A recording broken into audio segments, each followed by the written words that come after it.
Welcome to StudyNeuro.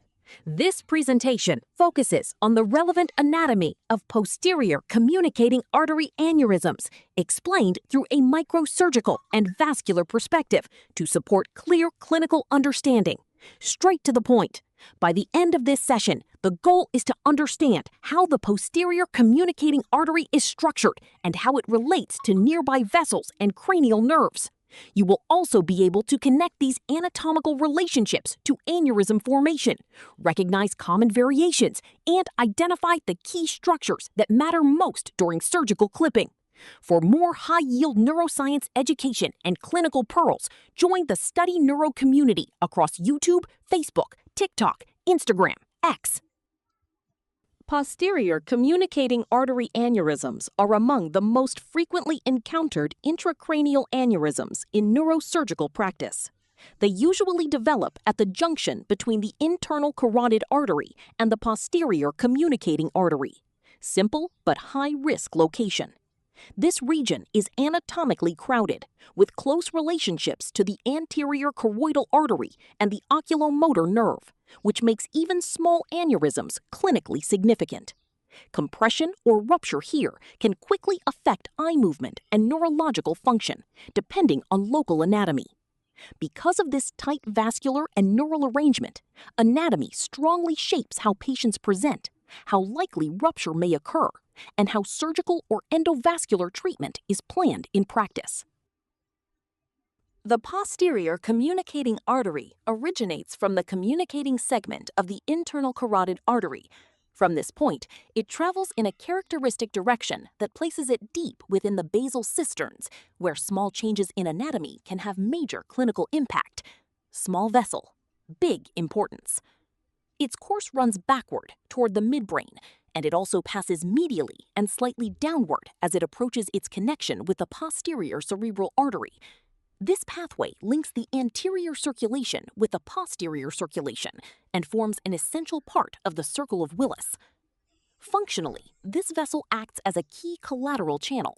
It allows blood flow to be redistributed between the internal carotid system and the posterior cerebral circulation when normal pathways are compromised. This protective role becomes critical in cases of vascular disease or acute occlusion. Understanding this basic anatomy is essential because it explains both the behavior of aneurysms in this region and the surgical challenges during clipping procedures. Anatomy here is not just structure, it is clinical reality. The posterior communicating artery typically originates from the posteromedial aspect of the internal carotid artery, marking the key junction where anterior and posterior circulation begin to communicate. From this origin, it follows a predictable but surgically important pathway through the deep suprasellar region. As it courses posteriorly, it travels superior and slightly medial to the oculomotor nerve, which places the nerve at risk in aneurysm expansion or surgical manipulation. It also passes through the membrane of Lilliquist, a delicate arachnoid layer that separates basal cistern spaces and can affect surgical corridors. Distally, the artery joins the posterior cerebral artery at the junction between the first and second segments, which is an important anatomical landmark during vascular procedures. This course helps explain why patients may develop third nerve palsy when aneurysms enlarge in this region, and why surgical exposure can be technically demanding in tight operative fields. The communicating segment of the internal carotid artery, also known as segment C7, is a short but clinically important portion of the vessel. It extends from the origin of the posterior communicating artery up to the point where the internal carotid artery divides. Small segment, high significance. This region gives rise to two important branches, the posterior communicating artery and the anterior choroidal artery. These vessels supply deep brain structures, so even minor pathology in this area can produce significant neurological symptoms. Anatomically, the segment is located between two critical nerves. The optic nerve lies superiorly, while the oculomotor nerve runs nearby, making this region tightly packed with vital neurovascular structures. Because of this close relationship, even small lesions can have noticeable clinical effects. This is also one of the most common sites for aneurysm formation.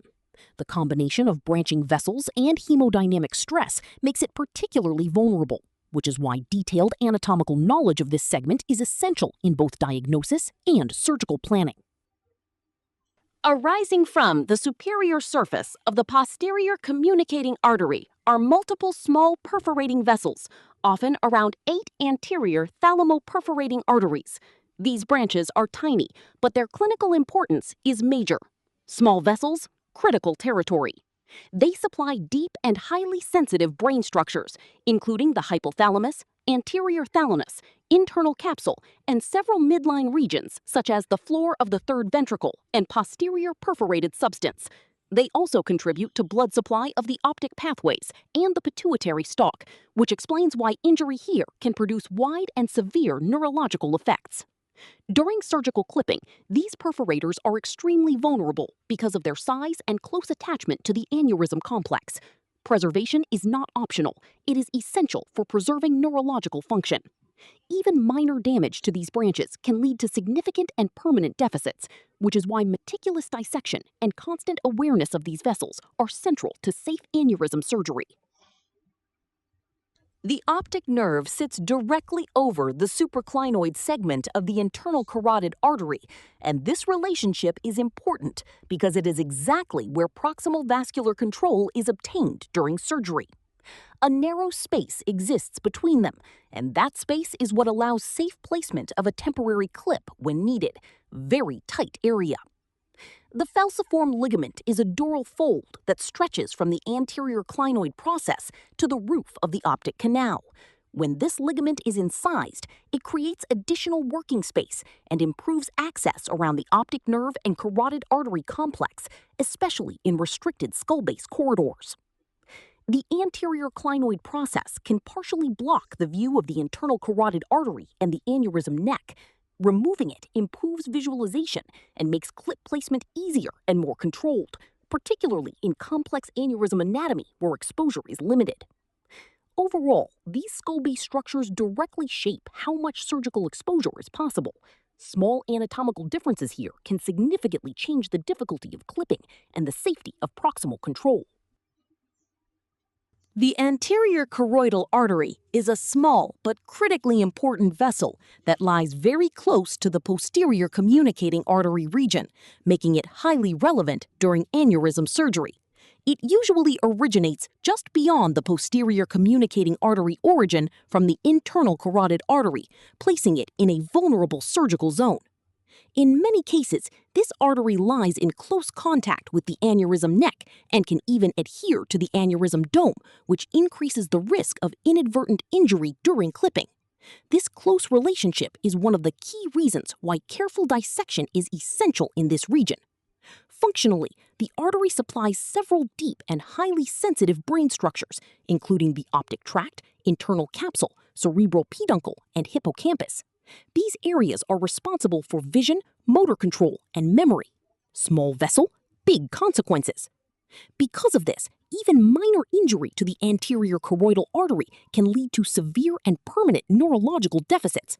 Its preservation is therefore a major surgical priority during posterior communicating artery aneurysm clipping. Adjacent skull base anatomy plays a major role in guiding safe microsurgical dissection around posterior communicating artery aneurysms. These are not just background structures, they are constant reference points during deep vascular work. Very important region. Key landmarks in this area include the anterior clinoid process, the optico-carotid triangle, and the membrane of Lilliquist. Each of these defines natural corridors that help the surgeon orient around the internal carotid artery and adjacent neural structures, especially when exposure is limited. Several basal cisterns are also involved, including the carotid cistern, the chiasmatic cistern, and the interpeduncular cistern. These cerebrospinal fluid spaces create surgical pathways and help separate critical neurovascular structures during dissection, making it easier to navigate safely through tight anatomy. Together, these anatomical landmarks and cisternal spaces act like a map. They guide movement, improve orientation, and reduce the risk of injury when working in one of the most delicate regions of intracranial surgery. The fetal-type posterior communicating artery is a common anatomical variant that changes how blood flow reaches the posterior cerebral artery territory. In this pattern, the usual P1 segment is either underdeveloped or completely absent, so the posterior cerebral artery depends mainly on blood flow coming from the internal carotid artery through the posterior communicating artery. This variation is seen in about 1 in 5 patients, quite common. Clinically and surgically, this configuration becomes very important because the posterior communicating artery is no longer just a connector vessel, but the main supplier to the posterior cerebral circulation. That means its preservation during aneurysm clipping is essential. If the artery is injured in this setting, the consequences can be significant. Reduced blood flow may lead to occipital lobe infarction, which affects vision and can also produce persistent visual field deficits. In this variant, what looks like a small vessel actually carries major functional importance. The direction in which a posterior communicating artery aneurysm projects is a key anatomical feature that strongly shapes both symptoms and surgical planning. These aneurysms most commonly project posteriorly, inferiorly, or laterally, and each direction creates a slightly different clinical picture. Direction matters a lot here. When the aneurysm projects posteriorly or inferiorly, it often comes into close relationship with the oculomotor nerve. This increases the likelihood of third nerve compression, which can present with eye movement problems and pupil changes. The same projection pattern also influences how a surgeon approaches the aneurysm, since the safest corridor depends on where the dome extends.